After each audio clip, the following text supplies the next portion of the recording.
35 years after the death of the cabin crew on Uganda Airlines Flight QU 775 at Rome Fiumicino Airport, their colleagues from the now defunct company still have fond memories of them. Captain David Enabu, who by the time of the crash had been working with the airline for 5 years, remembers the two pilots as close friends. Because the captain, Olusimbi, he was a captain on the 707, I was a captain on the smaller aircraft, Fokker 27. He was my friend. His wife is a friend of my wife. The co-pilot, Andrew Kagwa, he was same course with me in the flying school, course number 6. We used to do some of the bad things that used to look like fashionable those days, smoking cigarettes. Andrew Kagwa would never lack cigarettes. As the former chief pilot of Uganda Airlines, Captain Stephen Macheli worked closely with the deceased. Especially people like Captain Walusimbi, he was a senior pilot. He started his flying in Kenya, flying doctors. So he was quite aggressive and very strict with his work. So he was always looking for everybody to do things correctly. The first officer was Andrew Kagwa. He came from flying school in Soroti. At that level of flying that kind of aircraft, he had to be a senior first officer. Tukasengula was ex-East African Airways, where I was before.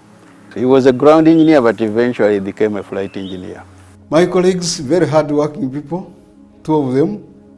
One was called Rechungura, was a Tanzanian, but working with us. The other one was Paul Hamala. Stephen was a very enterprising man, very enterprising. Not only flying, but even in business, you know. He was a very, very enterprising fellow. But that was God's plan. They recall the dark morning when the news of the crash began filtering in. At first, the news was regulated. It had been a nice day. It was a wedding of a friend of mine. I was the best man. As I got home around 1 or 2, normally I used to put on BBC.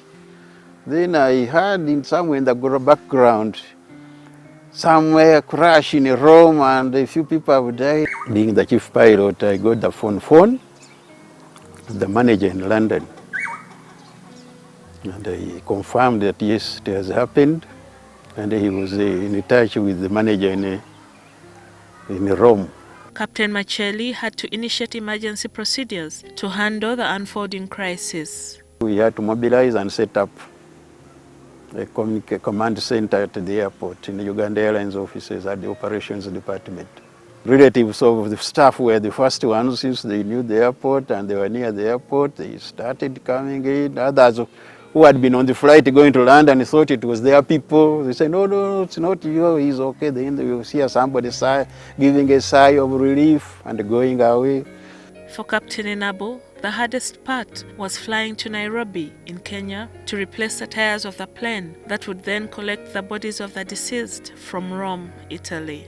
I was in the correct mood to fly. I mean, you lost friends. You can't be in a correct frame of mind to fly. So I also had to fly the remains of some of the crew to Arua and to go and represent the airline in the burial in Arua, one of the cabin crew. The pilots say that much as they were disheartened, life had to go on and the airline limped on until it was disbanded in 2001. The airline has to continue working. Yes, you cannot cancel flights that because we are mourning ABCD.